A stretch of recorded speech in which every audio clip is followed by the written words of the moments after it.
तो ये मुद्दा भले ही हनुमान चालीसा के पाठ को लेकर शुरू हुआ हो, लेकिन इसके पीछे की असल वजह महाराष्ट्र की राजनीति है, कुर्सी की लड़ाई है।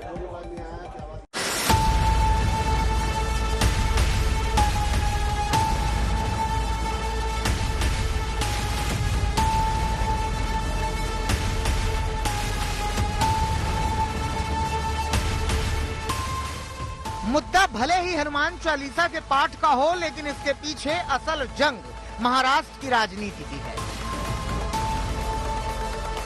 जिसमें हर कोई खुद को बड़ा हनुमान भक्त दिखाना चाहता है, अपनी पार्टी को हिंदुत्ववादी बताना चाहता है। यही वजह है कि जब हनुमान चालीसा के पाठ पर घमासान के बीच नवनीत राणा और उनके पति को पुलिस ने गिरफ्तार किया, तो बीजेपी नेता किरीट सोमैया उनकी मदद के लिए थाने पहुंच गए।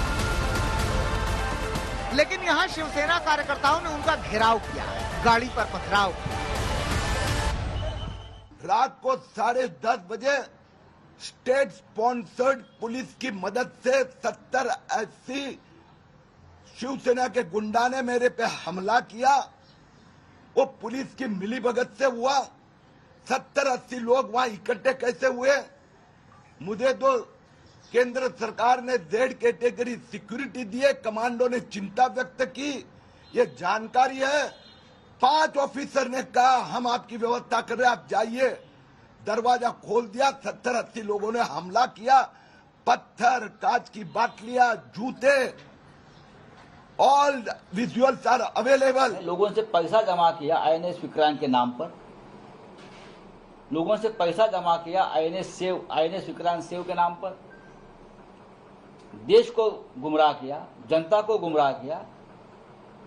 ऐसे व्यक्ति के बारे में अगर जनता सड़क पर उतरी है और 2 पत्थर मारे हैं, तो भारतीय जनता पार्टी को इतना दर्द होने की कोई जरूरत नहीं है ना। किरीट सोमैया पर हमले के बाद बीजेपी पुलिस प्रशासन पर सवाल उठा रही है। इस हमले के पीछे सरकार के हाथ का आरोप लगा रही है। मुंबई पुलिस के इतिहास का सबसे शर्मनाक दौर चल रहा है और जिस प्रकार से पुलिस अपना कर्तव्य भूलकर केवल सरकार के दबाव में काम कर रही है, ऐसा मुंबई में हमने पहले नहीं देखा।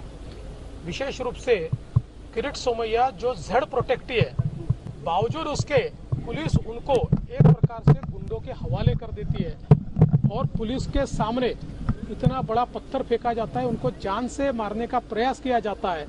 सेंट्रल गवर्नमेंट जिसको Z+ सिक्योरिटी या Y+ सिक्योरिटी दे रही है ना, वो तो इस देश का सबसे बड़ा सिक्योरिटी घोटाला है।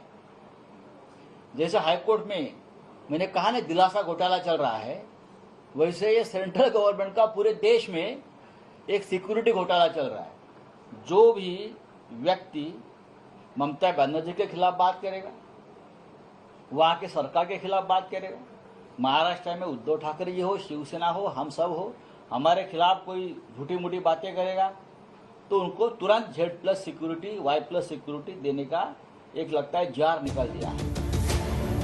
नवनीत राणा और रवि राणा के जेल जाने के बाद बीजेपी को अब बड़ा मुद्दा मिल गया है, क्योंकि हिंदुत्व को लेकर विपक्षी दल लगातार उद्धव सरकार पर हमलावर है। महाराष्ट्र में हिंदुत्व की जंग का आगाज पहले राज ठाकरे ने किया, मस्जिदों से ईद से पहले लाउड स्पीकर हटाने की चेतावनी देकर। महाराष्ट्रातल्या सगळ्या मशिदींवरच्या मौलवींशी तुम्ही त्यांना बोलवून घ्या, त्यांना सांगा सर्व मशिदींवरचे लाऊडस्पीकर हे उतरले गेले पाहिजेत, खाली आले पाहिजेत। 3 तारखेनंतर तुम्हाला कोणताही त्रास आमच्याकडनं होणार नाही। राज ठाकरे इसमें बढ़त बना पाते, उसके पहले ही नवनीत राणा ने मोर्चा संभाल लिया। मातोश्री पर हनुमान चालीसा के पाठ का ऐलान कर राजनीति को गरमा दिया। अब बीजेपी महाराष्ट्र में हाथ से फिसलती सत्ता को दोबारा हथियाने की फिराक में है, तो उद्धव ठाकरे किसी भी जतन से सत्ता बचाए रखने की जद्दोजहद में लगे हैं। सत्ता की इस भीषण जंग में हनुमान चालीसा और रामधुन सिर्फ हथियार हैं, जिन्हें दोनों पक्ष पूरी ताकत से चला रहे हैं, एक दूसरे को निशाना बना रहे हैं। मुंबई से विद्या और पंकज उपाध्याय के साथ आज तक ब्यूरो।